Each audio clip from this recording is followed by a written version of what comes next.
الحمدللہ رب العالمین والصلاة والسلام علی خاتم النبیین اما بعد فاعوذ باللہ من الشیطان الرجیم بسم اللہ الرحمن الرحیم۔ پڑھیے الصلاة والسلام علیک یا رسول اللہ وعلی آلک واصحابک یا حبیب اللہ۔ الصلاۃ والسلام علیک یا نبی اللہ وعلی آلک واصحابک یا نور اللہ۔ درود پاک کی فضیلت پر مشتمل حدیث پاک فرمان آخری نبی رسول ہاشمی صلی اللہ تعالی علیہ وسلم ہے، بے شک تمہارے نام پہچان کے ساتھ مجھ پر پیش کیے جاتے ہیں، لہٰذا مجھ پر احسن یعنی بہترین الفاظ میں درود پاک پڑھو۔ یعنی پیارے آقا کی بارگاہ میں ہمارے نام کے ساتھ درود پیش کیے جاتے، تو بہترین انداز میں، اچھے انداز میں، عشق و محبت کے انداز میں ہمیں درود پاک پڑھنا چاہیے۔ کیا خوبصورت اشعار صلاۃ السلام کے ہیں نا، کعبے کے بدر الدجا تم پہ کروڑوں درود، طیبہ کے شمس الضحیٰ تم پہ کروڑوں درود، تم سے جہاں کا نظام تم پہ کروڑوں سلام، تم پہ کروڑوں ثنا تم پہ کروڑوں درود۔ تو کثرت سے درود پاک پڑھتے رہا کریں۔ آئیے مل کر درود پاک پڑھ لیں۔ صلو علی الحبیب صلی اللہ تعالی علی محمد صلی اللہ علیہ وسلم۔ آج قرآن پاک کی کون سی آیت ہے؟ آج پارہ 1 ہے، سورہ بقرہ ہے، آیت نمبر 106 اور 107۔ آج 2 آیتوں کی ہم تلاوت بھی سنیں گے، ترجمہ بھی سنیں گے، اور پھر اس سے ملنے والا پیغام۔ بسم اللہ الرحمن الرحیم۔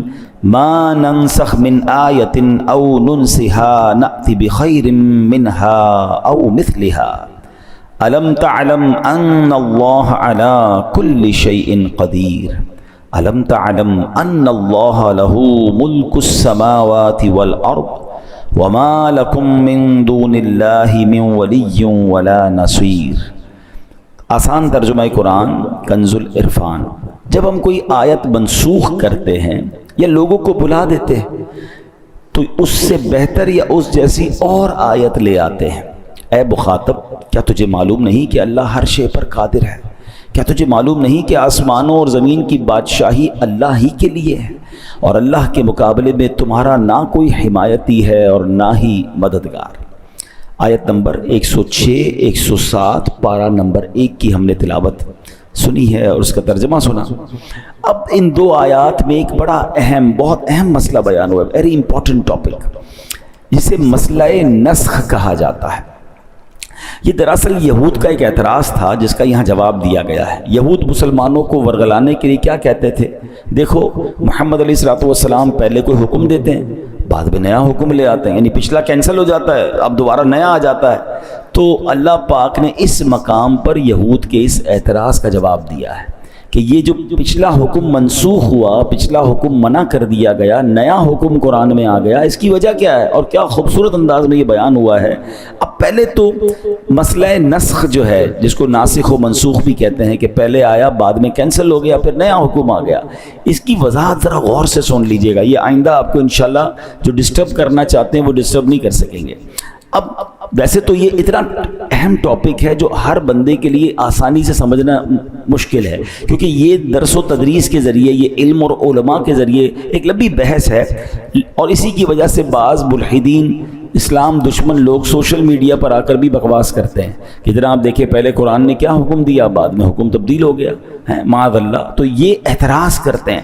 تو اب 2-3 ایگزامپل کے ذریعے، دنیاوی ایگزامپل کے ذریعے، آسان مثالوں سے اس مسئلے کو سمجھ لیں جو ہم دنیا میں بھی پریکٹس کرتے ہیں۔ مثال کے طور پہ کہ بچہ پیدا ہوتا ہے، جب بچہ پیدا ہوتا ہے تو ایک خاص مدت تک اسے صرف ماں کا دودھ ہی پلایا جاتا ہے اور کچھ نہیں کھلایا جاتا۔ ایک وقت آتا ہے پھر اسے کچھ ہلکی ہلکی ٹھوس غذا دینا شروع کی جاتی ہے، لیکوڈ ہوتا ہے مگر تھوڑا گاڑھا لیکوڈ ہوتا ہے، اور پھر ایک وقت آتا ہے کہ ماں اپنا دودھ چھڑا دیتی ہے اور پھر اسے نرم غذا، تھوڑے عرصے بعد پھر روٹی بھی کھانے لگتا ہے۔ وہ جتنا بڑا ہوتا جاتا ہے اس کی غذا ٹھوس ہوتی جاتی ہے، سالڈ ہوتی جاتی ہے۔ تو اب مجھے بتائیے کہ کیا اس وقت ماں کا دودھ دینا غلط تھا؟ کوئی بیوقوفی کہے گا نا کہ جناب پھر ماں کا دودھ کیوں دیا تھا، اگر اس کو آخر میں روٹی کھلانی تھی تو ماں کا دودھ نہیں دینا تھا. بھائی اس وقت ماں کے دودھ کی ضرورت تھی، گریجولی وہ بڑا ہوا تو نرم غذا پر آیا، اب گریجولی بڑا ہوا تو پراپر کھانے لگ گیا. تو اس وقت کی ضرورت وہ تھی، اس کے بعد ضرورت بدلتی گئی، بچہ اسٹرانگ ہوتا گیا، اس کی غذا بھی اسٹرانگ ہوتی گئی. بات سمجھ آ رہی ہے؟ ایک اور ایگزامپل سے سمجھیے.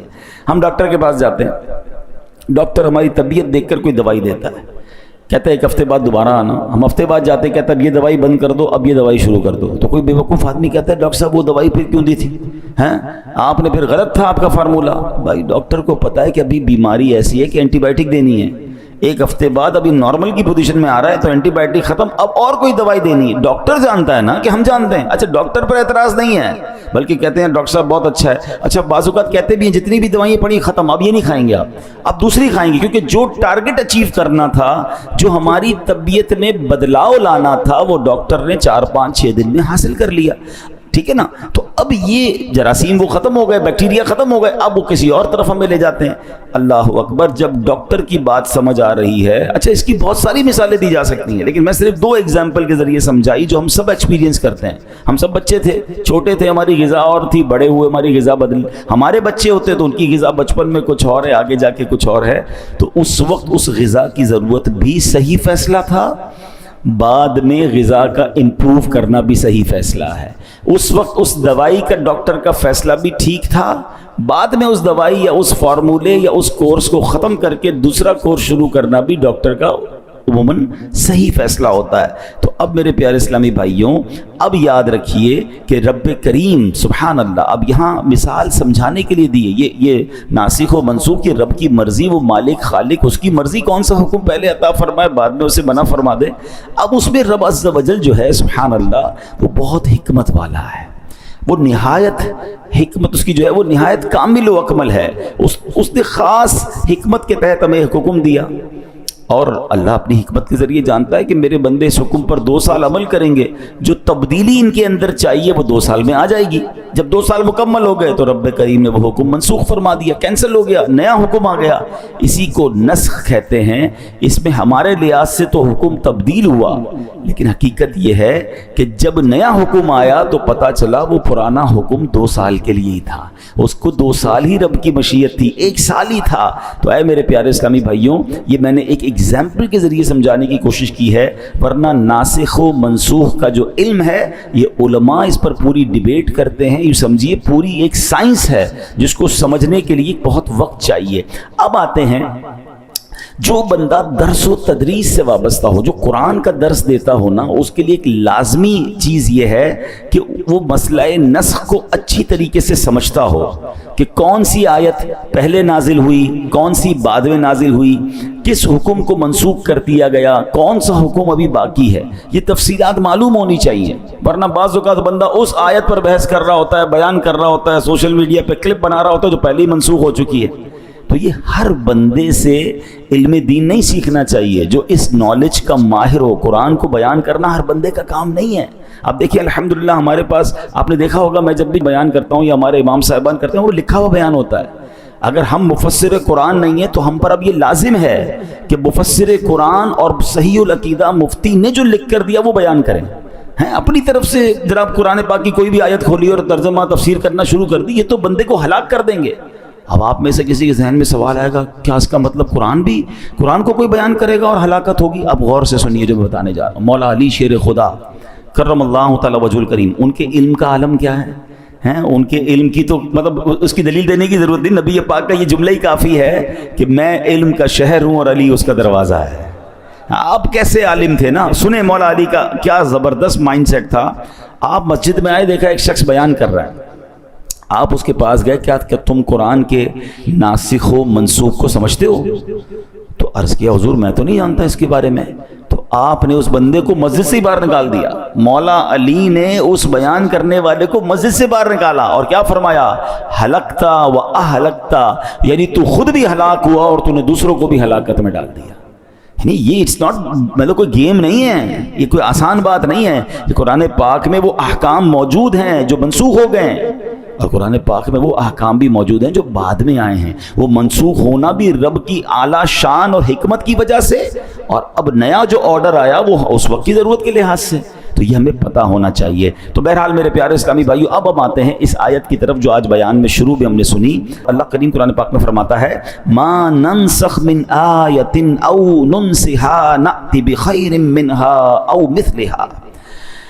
اور جب ہم کوئی آیت منسوخ کرتے ہیں یا لوگوں کو بھلا دیتے ہیں تو اس سے بہتر اس جیسی اور آیت لے آتے ہیں۔ یعنی اللہ پاک جو بھی حکم منسوخ فرماتا ہے اس کی جگہ ایسا حکم نازل فرماتا ہے جو پہلے والے حکم سے زیادہ آسان، بندوں کے حق میں زیادہ ثواب والا، اس سے بہتر ہوتا ہے، یا اسی کی مثل نیا حکم نازل فرما دیتا ہے۔ یاد رکھیں کہ یہ ناسخ اور منسوخ، یعنی یہ منسوخ فرمانا جو ہے یہ کوئی عیب نہیں ہے، معاذ اللہ یہ کسی جہالت کی وجہ سے نہیں ہے، بلکہ اللہ قرآن میں فرماتا ہے الم تعلم ان اللہ علی کل شیء قدیر، اے مخاطب کیا تجھے معلوم نہیں کہ اللہ ہر شے پر قادر ہے۔ سبحان اللہ، یعنی یہ حکم کا بدلنا، اس کائنات کا نظام حکمت سے چلانا اسی لیے ہے کیونکہ اللہ ہر چیز پر قدرت رکھتا ہے۔ یہ اس کی قدرتوں کا نشان ہے کہ وہ رات کو بدل کر دن بنا دیتا ہے، دن کو بدل کر رات بنا دیتا ہے، بہار کو خزاں میں تبدیل فرما دیتا ہے، خزاں کو بہار بنا دیتا ہے، سمندر کو بخارات اور بخارات سے بادل اور بادل سے بارش برسا کر پھر سمندر بنا دیتا ہے۔ جیسے کائنات میں ہونے والی ان تبدیلیوں میں اللہ پاک کی قدرتوں کا نشان ہے، یوں ہی حکمت کے تحت بندوں کی بھلائی کے لیے احکام منسوخ فرمانا، ان کی جگہ نئے احکام لانا، یہ بھی اس کی قدرتوں کا نشان ہے۔ مزید فرمایا الم تعلم ان اللہ لہ ملک السماوات والارض، کیا تجھے معلوم نہیں کہ آسمانوں اور زمین کی بادشاہی اللہ ہی کے لیے ہے۔ یعنی یہ مت سمجھ لینا کہ رب کریم کا بندوں کی بھلائیوں کا یوں خیال فرمانا کسی محتاجی کے سبب ہے، نہیں نہیں، وہ مالک کریم ہے۔ زمین اور آسمان اور اس کے درمیان جو کچھ ہے سب کا وہی مالک ہے، وہ ایسا مالک ہے کہ اس جیسا اور کوئی نہیں۔ زمین و آسمان میں اس کا حکم نافذ ہے، لہٰذا وہ جو چاہے اپنے بندوں کو حکم ارشاد فرمائے۔ بندوں کا کام اعتراض کرنا نہیں، بندوں کا کام حکم ماننا ہے، لبیک کہنا ہے۔ لہٰذا نسخ پر اعتراض مت کرو، جو حکم دیا جا رہا ہے اس پر عمل کرو۔ اور یاد رکھو، اب آیت کا اگلا حصہ سنیں، وَمَا لَكُم مِّن دُونِ اللَّهِ مِن وَلِيٌّ وَلَا نَصِيرٌ، اور اللہ کے مقابلے میں تمہارا نہ کوئی حمایتی ہے اور نہ ہی مددگار، یعنی اللہ پاک کے مقابلے میں تمہارا کوئی مددگار نہیں ہے، نہ کوئی دوست ہے، بس اللہ کے احکام کو مضبوطی سے تھام لو۔ اے میرے پیارے اسلامی بھائیوں، اب ذرا آگے چلتے ہیں، اس آیت کو اور مزید ایلوبریٹ کرتے ہیں اور اس کی خوبصورت موتی تلاش کرتے ہیں۔ اللہ فرماتا ہے الم تعلم ان اللہ لہ ملک السماوات والارض، کیا تجھے معلوم نہیں کہ آسمانوں اور زمین کی بادشاہی اللہ ہی کے لیے ہے۔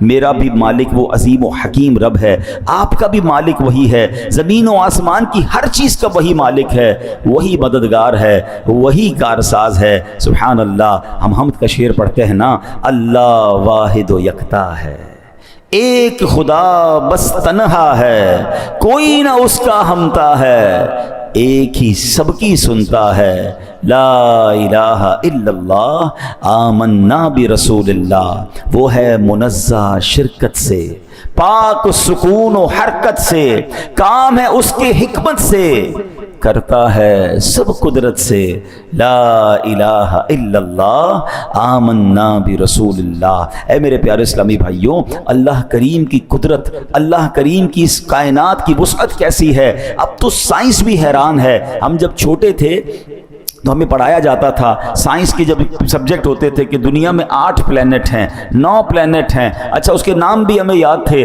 ہم یہی سمجھتے تھے ایک زمین ہے، ایک چاند ہے، ایک سورج ہے، ایک مارس ہے، پھر پلوٹو ہے، اور جناب یہ 7-8 سیاروں پر بس یہ دنیا قائم ہے، جیسے ہمارا پلینٹ ہے ایسے 8 ہیں۔ سائنس کی عقل وہیں تک پہنچی تھی، اور اس کے بعد اب سائنس نے بتایا نہیں جناب، ابھی تو بہت ساری کہکشائیں ہیں۔ تھوڑا معاملہ آگے بڑھا تو سائنس کی وہ تھیوری بھی کینسل ہو گئی کہتے یہ ایک کہکشاں نہیں ہے، یہ تو اربوں کہکشائیں ہیں، اور جناب ہماری زمین تو اس پوری دنیا میں ایک نقطے کی حیثیت بھی نہیں رکھتی ہے، ہم اپنی دنیا کو پوری نہیں دیکھ پا رہے، ہم کبھی کسی ملک میں جاتے ہیں تو حیران ہو جاتے ہیں کہ یا اللہ تیری قدرت ایسی، یہ پہاڑ ایسے، یہ آبشار ایسے، اتنی وسعت دنیا میں موجود ہے کہ راؤنڈ گلوب ٹریول کرنا مشکل ہے، مگر جو تھوڑا سا سائنس کو اور اس کائنات کو دیکھ رہے ہیں یا اس پر سرچ کرتے ہیں تو پتہ چلتا ہے کہ اگر اس پوری کائنات کی کوئی ڈرائنگ ہوتی تو اس ڈرائنگ میں ایک بہت چھوٹا سا ٹائنی سا اگر کوئی نقطہ ہے تو یہ ارتھ بنتی ہے جہاں اربوں لوگ بستے ہیں۔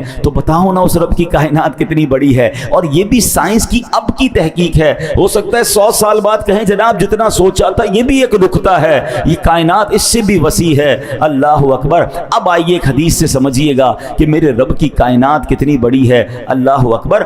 ایک جو آیت الکرسی میں ہم وہ پڑھتے ہیں نا، ایک بڑی خوبصورت آیت ہے وَلَا يَؤُودُهُ حِفْظُهُمَا وَهُوَ الْعَلِيُّ الْعَظِيمُ۔ ترجمہ کیا ہے؟ اور ان کی حفاظت اسے تھکا نہیں سکتی، اور وہی بلند و شان والا، عظمت والا ہے، یعنی اللہ کریم اس پوری کائنات کی حفاظت فرما رہا ہے، زمین کی، آسمان کی، پوری جتنی بھی گلیکسیز ہیں، فرمایا یہ حفاظت اللہ کو تھکاتی نہیں ہے، ہاں وہ ایسا قادر ہے، وہ ایسا مالک ہے۔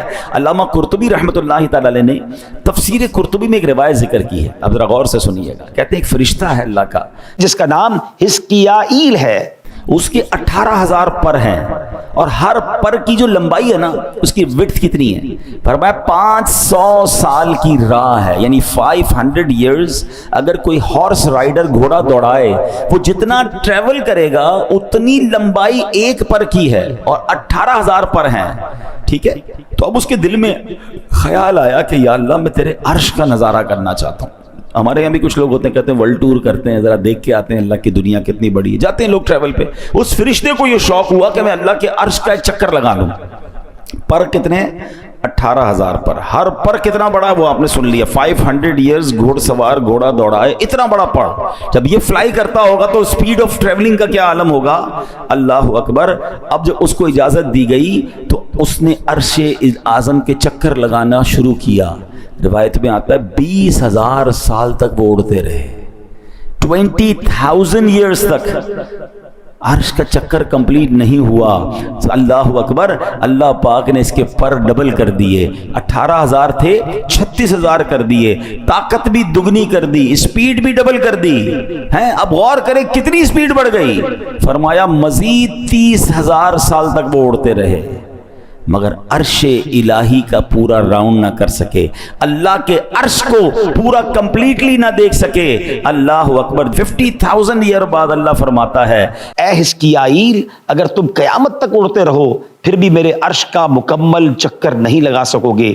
حضرت حزقیائیل علیہ السلام نے یہ بات سنی تو ادب سے کہا سبحان ربی العالی، میرا رب بلند و بالا ہے۔ اے میرے پیارے اسلامی بھائیوں، یہ ہے میرے رب کی شان، یہ ہے اس کی قدرت کی وسعت، اور یہ ہماری سوچ سے ورا ہے۔ اب جو سائنس کے اسٹوڈنٹ ہیں نا ان کو یہ بات اب سمجھ آنے لگی ہے کہ what is beyond the imagination. کچھ لوگوں کو ہم پہلے کہتے تھے نا کہ اللہ کی قدرت سمجھ میں نہیں آ سکتی تو بحث کرتے تھے یار سمجھ میں تو ہر چیز آتی ہے، تھیوری ہونی چاہیے، سائنس ہونی چاہیے، everything will be possible, آپ بتائیں ہمیں سمجھائیں۔ ہم کہتے قدرت سمجھ نہیں آتی، کوئی کہتا جناب ابے یہ فلاں چیز بتائیں جنت میں نعمتیں کیسی ہوں گی، ہم کہتے ہیں بیونڈ امیجنیشن، کیونکہ حدیث پاک میرے آقا نے فرمایا نہ کسی آنکھ نے دیکھا، نہ کسی کان نے سنا، نہ کسی دل کا گمان گزرا، یعنی جنت کی نعمتیں ایسی ہیں جس کے بارے میں آپ سوچ بھی نہیں سکتے، سوچ سے بڑھ کر اللہ نے وہ نعمتیں دی ہیں۔ تو ذرا زیادہ پڑھ لکھ لیتا ہے نا آدمی تو کہتا ہے ایسا کیسے ہو سکتا ہے، کچھ تو ہوگا، امیج تو بنانے دیں، سوچنے تو دیں۔ اب سائنس نے پروف کر دیا کہ آج سے 50 سال پہلے جو سائنس سوچتی تھی اس سے جناب سب کچھ باہر نکل گیا۔ اب بلیک ہول دریافت ہوئے، اب کہکشائیں دریافت ہوئیں، اور سائنس کہتی پچھلی ساری تھیوری بیکار، جناب دنیا تو اس سے بہت بڑی ہے۔ اب ہو سکتا ہے اگلے 50-100 سال بعد آپ کو کہا جائے کہ 2025 میں جو ہم بات کرتے تھے وہ ساری باتیں غلط تھیں، دنیا اس سے بھی بڑی ہے۔ اور ایسا ہی ہے میرے رب کی کائنات کے کناروں کو، اس کی وسعتوں کو کون دیکھ سکتا ہے؟ تو یہ بات ہمیں سبحان اللہ قرآن و حدیث کے ذریعے مل رہی رہی ہے کہ میرا رب کتنا عظیم ہے، بے ساختہ زبان سے نکلتا ہے سبحان ربی العالی، اللہ اکبر، بس ایک دل میں الحمدللہ، وہ اس کو کہتے ہیں نا ایمان کی، جو جس کو کہیں کہ یہ ہمارے ایمان کی طاقت اور ایمان کا یقین ہونا چاہیے کہ میرا رب سبحان اللہ، یہ تو جتنی بڑی کائنات ہے نا، وہ چاہے تو کن فرما کر ایسی ہزارہ دنیایں اور بنا سکتا ہے۔ ہاں یاد رکھیے ان اللہ علی کل شیء قدیر۔ تو اے میرے پیارے اسلامی بھائیوں، اب ہمارے دل کو ڈھارس بن رہی ہے نا کہ جب ایسے عظیم مولا کے ہم بندے ہیں نا، تو پھر چھوٹے چھوٹے معاملات میں گھبرایا نہ کریں۔ ہاں ہمارے لیے بعض اوقات معاملہ بڑا ہوتا ہے، میرے رب کے لیے کچھ بھی نہیں ہے۔ ہاں کیوں کر نہ میرے کام بنے غیب سے حسن، کیوں کر نہ میرے کام بنے غیب سے حسن، بندہ بھی ہوں تو کیسے بڑے کارساز کا۔ اس عظیم مولا کا بندہ ہو کر پھر ہم گھبراتے ہیں، پھر ہم ٹینشن میں آ جاتے ہیں، پھر ہم دنیا والوں کے چکر لگاتے ہیں۔ زندگی کا ایک اصول بنا لیں، اپنے کام سپرد کریں اپنے رب کے۔ پرابلم میں آ گئے کہ اللہ مالک ہے، وہ اللہ ہے ہی، جب مالک ہی وہی ہے، کریم بھی وہی ہے، خالق وہی ہے، اس پوری کائنات کو چلا رہا ہے، تو میرے پرابلمز اس کے لیے کچھ بھی نہیں ہیں۔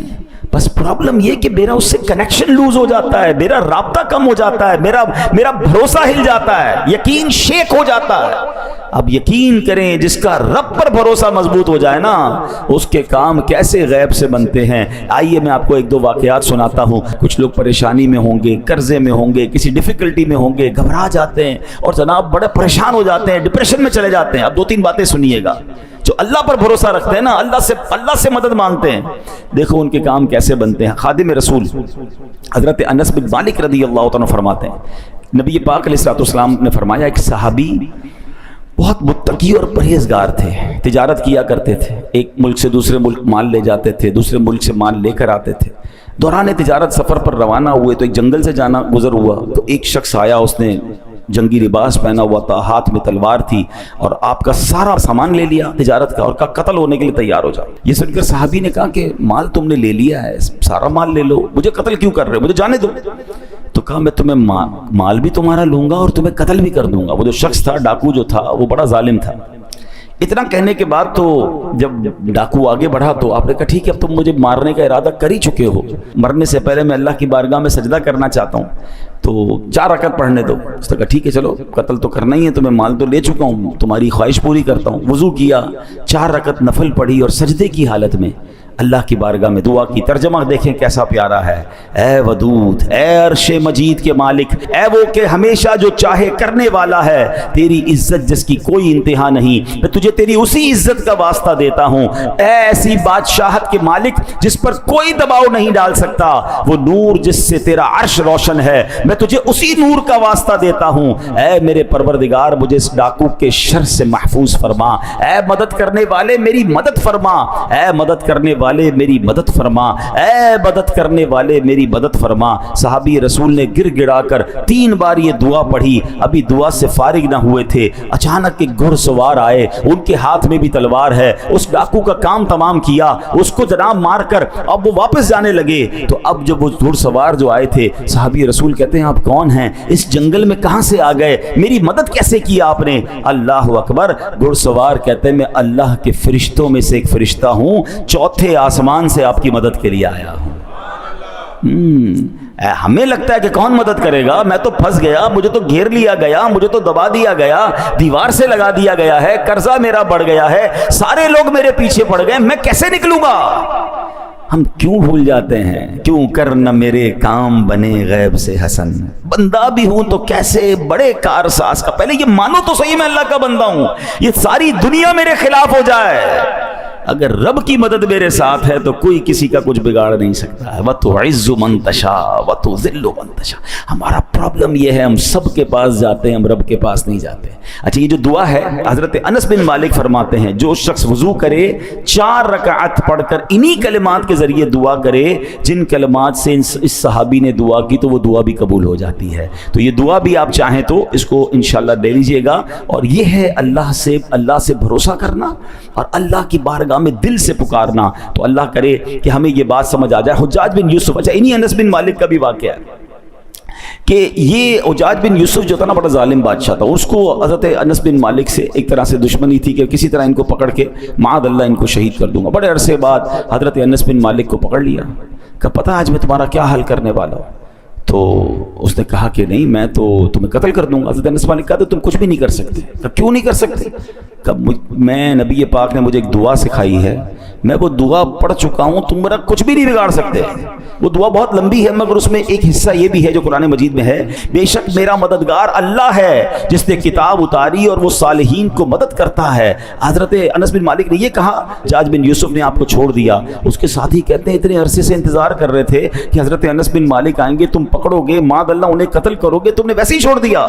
کہا جب یہ مجھ سے بات کر رہے تھے نا تو میں نے دیکھا کہ ان کے کاندھے پر دو شیر بیٹھے ہیں، مجھے ایسا لگتا تو لپک کے مجھے چیر پھاڑ کے رکھ دیں گے، اس لیے میں نے اپنی جان بچائی اور انہیں چھوڑ دیا۔ تو پتہ چلا کہ رب کی مدد جب شامل حال ہوتی ہے، اللہ پر بندے کا بھروسہ ہوتا ہے، وہ دل سے رب کو پکارتا ہے تو غیب سے مدد ضرور آتی ہے۔ پرابلم اگین وہی ہے کہ وہ کنیکٹیوٹی، اب کسی کا سافٹ ویئر ہی اپڈیٹ نہیں ہے، کسی کا جناب کنیکشن ہی ٹھیک نہیں ہے، موبائل کے سگنل نہیں آتے تو ہم کیا کہتے ہیں یار بات پراپر نہیں ہو رہی ہے، ہمارے سگنل کمزور ہو گئے ہیں۔ اللہ کی بارگاہ میں جو رابطہ ریکوائرڈ ہے نا وہ ہمارا کمزور ہے۔ یعنی ہم میں سے کئی لوگ پتہ کیا کہتے ہیں، یار میں وظیفہ پڑھ لیتا ہوں، پتہ نہیں کام ہوگا کہ نہیں ہوگا، چلو دعا کر لیتے ہیں لیکن لگتا نہیں ہوگا۔ آپ ابھی سے لکھ لیں، نہیں ہوگا۔ ہاں، دعا کی قبولیت کے لیے ریکوائرڈ یہی ہے کہ یقین کامل ہو کہ جس سے مانگ رہا ہوں وہ دینے والا ہے اور وہ ضرور مدد فرمائے گا۔ وظائف کی دنیا میں بھی جتنے وظیفے آپ نے پڑھتے ہیں یا پڑھنے کا کہا جاتا ہے، تعویذ کا بھی معاملہ یہی ہے کہ آپ کا یقین ہوگا آپ کا مسئلہ ضرور حل ہوگا۔ ہم نے کینسر کے مریض ٹھیک ہوتے دیکھے اور ہمارا بخار بھی نہیں جاتا، کیوں کہ ان کا یقین تھا۔ دعا کرنے والے کا جب یقین ہو جاتا ہے نا تو پھر اللہ اس کو اس کے گمان سے زیادہ بہتر عطا فرماتا ہے۔ پہلے بھی کئی بار یہ واقعہ سنا ہے لیکن چلیں آج موضوع ہے، ایک شہر میں گاؤں میں بارش نہیں ہو رہی تھی، تو جب بارش نہیں ہو رہی تھی تو لوگوں نے کہا مل کے دعا کرتے ہیں۔ ہزاروں لوگ جمع ہو گئے، کئی سالوں سے بارش نہیں ہوئی تھی، کھیت بھی سوکھ گئے تھے، سارے جو ہے وہ مویشی بھی پیاسے تھے۔ جب دعا کی تو ایک نوجوان جو چھتری لے کر آیا، سب لوگ مذاق اڑانے لگے کہ اللہ کے بندے، سارے گاؤں میں کئی عرصے سے بارش نہیں ہوئی، تم چھتری لے کر آؤ۔ کہا مانگنے کس سے آیا ہوں؟ اللہ سے مانگنے، بارش تو اسی نے دینی ہے، بارش ہوگی تو کیا بھیگتے ہوئے واپس جاؤں گا؟ علماء کہتے ہیں دعا شروع ہوئی اور موسلا دھار بارش ہونا شروع ہو گئی، سارے گاؤں کے لوگ بھیگتے ہوئے جا رہے ہیں، وہ نوجوان اپنی چھتری کے سائے میں جا رہے ہیں۔ وہ یقین چاہیے۔ شاعر مشرق ڈاکٹر اقبال نے کہا نا، اگر آج بھی ہو ابراہیم سا ایمان پیدا، ایک ہی کنڈیشن چاہیے، حضرت ابراہیم جیسا ایمان مل جائے نا، اگر آج بھی ہو ابراہیم سا ایمان پیدا، آگ کر سکتی ہے انداز گلستان پیدا۔ آج بھی آگ باغ بنے گی، حضرت ابراہیم کے لیے بنی تھی نا، آپ کے لیے بھی بن سکتی ہے۔ کیسے؟ وہ والا ایمان بھی تو لائیں، وہ یقین تو لائیں نا۔ ایک بڑی خوبصورت بات علماء کہتے ہیں، سب کو پتہ ہے کعبے کے سامنے جب جائیں جو دعا مانگی کیا ہوتا ہے؟ قبول ہوتی ہے۔ ٹھیک ہے، ایک تو وجہ اتنا بڑا اللہ کا گھر کعبہ، ایک اور وجہ بھی جو بڑی خوبصورت حکمت والی علماء بیان کرتے ہیں، فرماتے کعبے کو دیکھ کر جو تمہارے دل کی کیفیت بنتی ہے نا، ہر بندے آپ دیکھیں جو کعبے کو پہلی بار دیکھتا ہے آنسو نکل آتے ہیں، بندہ اپنے آپ کو بڑا حقیر فیل کرتا ہے، شرم آتی ہے، ایک عجیب رکت طاری ہو جاتی ہے۔ بڑی کمال کی بات فرمائی، کہا دعا کی قبولیت کا تعلق اس کیفیت سے ہے، وہ کیفیت تمہاری گھر میں بن جائے، تمہاری گھر میں بھی دعا قبول ہو جائے گی۔ وہ کنیکٹیوٹی ہے، کعبہ دیکھتے ہی آپ کنیکٹ ہو جاتے ہیں، کنیکٹ ہوتے ہیں دعا قبول ہو جاتی ہے۔ وہی کنیکشن اگر آپ کا یہاں ہو جائے، وہ اللہ سے تعلق، وہ رقت قلبی، وہ سوز، وہ گداز، وہ رونا، وہ گڑگڑانا آپ دنیا میں کہیں ہیں، کعبے کے سامنے نہیں ہے، آپ وہ کیفیت آپ پر طاری ہوئی، آپ کی دعا قبول ہو جائے گی۔ تو یہ بات سمجھنی ہے کہ میں اس رب کا بندہ ہوں جس کی کائنات وسیع، جس کی قدرت کا کوئی کنارہ نہیں، تو میرا مسئلہ اس کے لیے کچھ بھی نہیں ہے۔ اللہ مالک ہے، اللہ خالق ہے، بس یہ بھروسہ اگر دل میں ہو گیا تو اے میرے پیارے اسلامی بھائیوں معاملہ آسان ہو جائے گا۔ اب اس آیت کا آخری جز سمجھ کر بیان کو ختم کرتے ہیں۔ اللہ نے فرمایا وَمَا لَكُم مِّن دُونِ اللَّهِ مِن وَلِيٍّ وَلَا نَصِيرٍ، اللہ کے مقابلے میں تمہارا نہ کوئی حمایتی ہے اور نہ ہی مددگار۔ اب ایک سادہ سا سوال ہے، قرآن تو کہہ رہا ہے کہ اللہ کے علاوہ جو ہے، اللہ کے مقابلے میں تمہارا کوئی مددگار نہیں، مگر اگر میں آپ سے پوچھوں کہ کیا دنیا میں کسی سے مدد نہیں لیتے تو آپ کہتے ہیں ہم تو روز مدد لیتے ہیں. کھانا کوئی کھلاتا ہے, پانی کوئی پلاتا ہے, ملازم بھی ہمارا کام کر دیتا ہے, کسی عالم کے پاس جا کر مدد لیتے ہیں کہ ہمارا شرعی مسئلہ بیان کر دیں, تو یہ بھی تو مدد ہے. تو پھر اللہ پاک نے کیوں فرمایا کہ وما لکم من دون اللہ من ولی ولا نصیر, اللہ کے مقابلے میں تمہارا نہ کوئی حمایتی ہے اور نہ کوئی مددگار. اس آیت کو سمجھنا ہوگا. اسی آیت کو انٹرپریٹ کر کے لوگ جو ہے وہ ہمارے عقائد اور دیگر چیزوں کو ڈسٹرب کرتے ہیں. اب ذرا سمجھیے, غیر اللہ کی دو قسمیں ہیں. ایک ہے دون اللہ, یعنی جو اللہ پاک کے دشمن ہیں, اور دوسری قسم ہے عباد اللہ یا اولیاء اللہ, یعنی جو اللہ پاک کے بندے, اللہ پاک کے دوست ہیں. اللہ کریم نے جہاں جہاں بھی غیر اللہ کی مدد کا انکار کیا وہاں دون اللہ کا لفظ استعمال ہوا. مطلب یہ کہ اللہ پاک کا کوئی بھی دشمن اللہ پاک کے مقابلے میں کسی کی کوئی مدد نہیں کر سکتا. اللہ پاک چاہے تو بندے کو شفا نہیں ملنی تو کوئی غیر اللہ دون اللہ کچھ بھی کر لے, بندے کو شفا نہیں ملے گی. اور اللہ پاک چاہے بندے کو شفا ہونی ہے تو کوئی غیر اللہ دون اللہ ساری دنیا مل کر کسی بندے کو بیمار نہیں کر سکتی. یہ دون اللہ اور عباد اللہ کا فرق سمجھنا ہوگا. اب مثال کے طور پہ قرآن سے ہی مثال سمجھا دیتا ہوں, ٹھیک ہے, تاکہ کلیئر ہو جائے گا.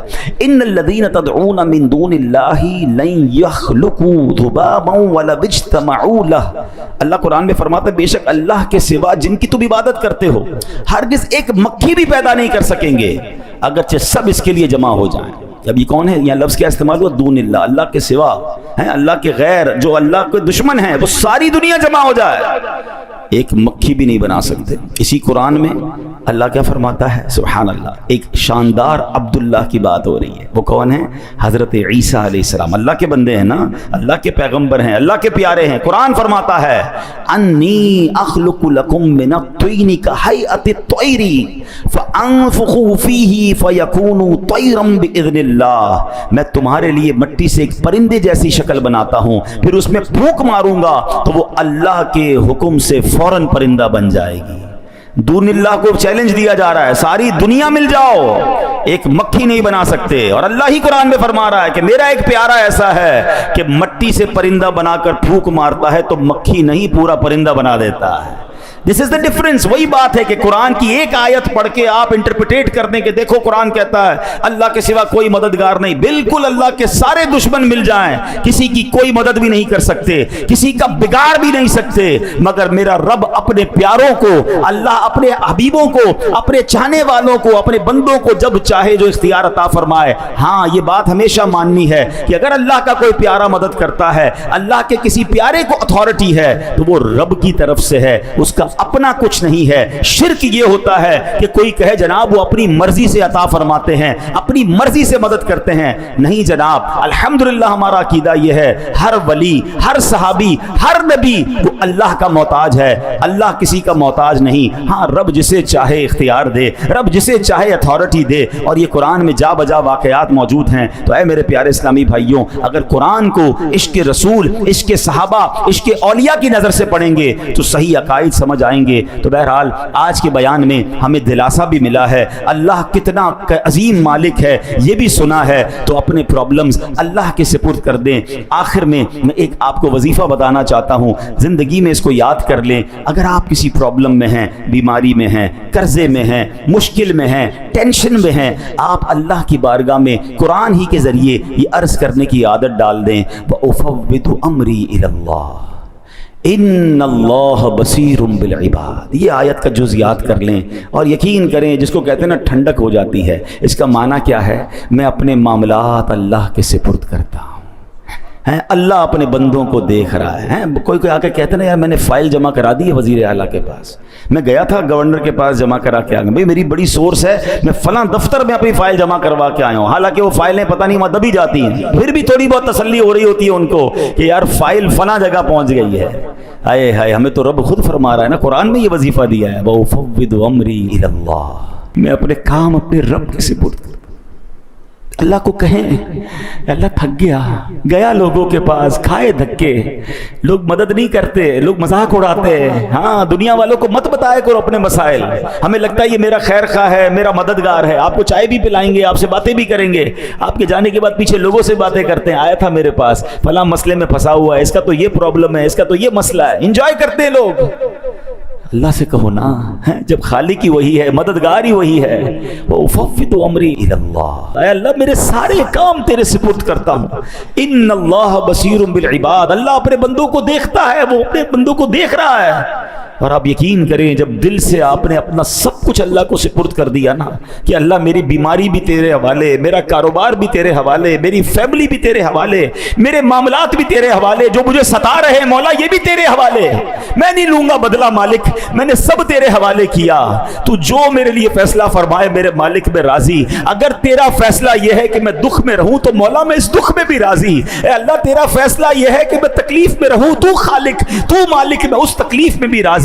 جس دن اس لیول پر آپ پہنچ گئے پھر دیکھیں آپ کے کام کیسے غیب سے بنتے ہیں۔ ہمارا پرابلم یہ ہے ہم اللہ سے بھی کنڈیشن کرتے ہیں، اے اللہ ایسا بنا دے، اے اللہ ایسا گھر چاہیے، اے اللہ یہ والی زندگی چاہیے۔ ایک بندہ وہ ہے جو اللہ سے کہتا ہے اللہ جس میں میں راضی مجھے وہ دے دے۔ جو اللہ والے ہوتے ہیں نا وہ اللہ سے کہتے ہیں مولا جس میں تو راضی میں بھی اس میں راضی۔ ہاں جس دن یہ نصیب ہو گیا نا، حضرت ابراہیم نے اللہ سے کہا نہیں تھا آگ بجھا دے، فرشتوں نے آ کر کہا تھا ابراہیم اللہ سے تو کہو نا، ہم سے نہیں کہہ رہے، اللہ سے کہہ دو۔ کیا شاندار جواب دیا تھا، رب دیکھ رہا ہے نا، اگر اس نے آگ سے بچانا ہوگا تو بچا لے گا، اللہ تو دیکھ رہا ہے نا، اگر جلنا نصیب میں تو میں تیار ہوں۔ کیا لیول تھا توکل کا، اللہ اس کا ذرہ عطا کر دے۔ ہم تو تھوڑی سی بات پر اللہ سے ناراض ہو جاتے ہیں، اللہ سے کمپلینیں کرنا شروع کر دیتے ہیں۔ ارے یار اللہ نے اگر کچھ دن تکلیف کے دکھائے ہیں، ساری زندگی سکھ کے دکھائے ہیں، کچھ دن اگر غم کے آئے ہیں، بیماری کے آئے ہیں، تو سالوں اس نے صحت مند بھی رکھا ہے، بھروسہ تو کرو نا اس پر۔ اللہ کی بارگاہ میں یہ کہنا سیکھ جاؤ وَأُفَوِّضُ أَمْرِي إِلَى اللَّهِ إِنَّ اللَّهَ بَصِيرٌ بِالْعِبَادِ۔ اے اللہ میں اپنے سارے کام تجھے سونپتا ہوں، تو اپنے بندوں کو دیکھ رہا ہے۔ اے اللہ میں تیرے ہر فیصلے پر راضی ہوں، تو میرا خالق، تو میرا مالک، تو جس حال میں رکھے اس حال میں راضی ہوں۔ جس دن یہ کیفیت آپ کی بننا شروع ہوئی، آپ اپنی آنکھوں سے اپنے مسئلے انشاءاللہ حل ہوتے دیکھیں گے، رحمت الہی کا نزول ہوگا۔ اور اگر زندگی اسی طرح گزارنی رب نے لکھی ہے میں اس پر بھی راضی ہوں، کیونکہ رب نے یہ بھی اس کی مشیت ہے۔ دنیا میں جن کو تکلیفیں زیادہ، دنیا میں جن کو دکھ زیادہ، دنیا میں جن کو ٹینشن زیادہ ہوتی ہے، اللہ پھر انہیں آخرت کی نعمتیں بہت زبردست طریقے سے نوازتا ہے۔ تو میرا رب جس میں راضی میں بھی اس میں راضی۔ اللہ یہ یقین مجھے بھی نصیب فرمائے، آپ کو بھی نصیب فرمائے، آمین بجاہ النبی الامین صلی اللہ تعالی علیہ وسلم۔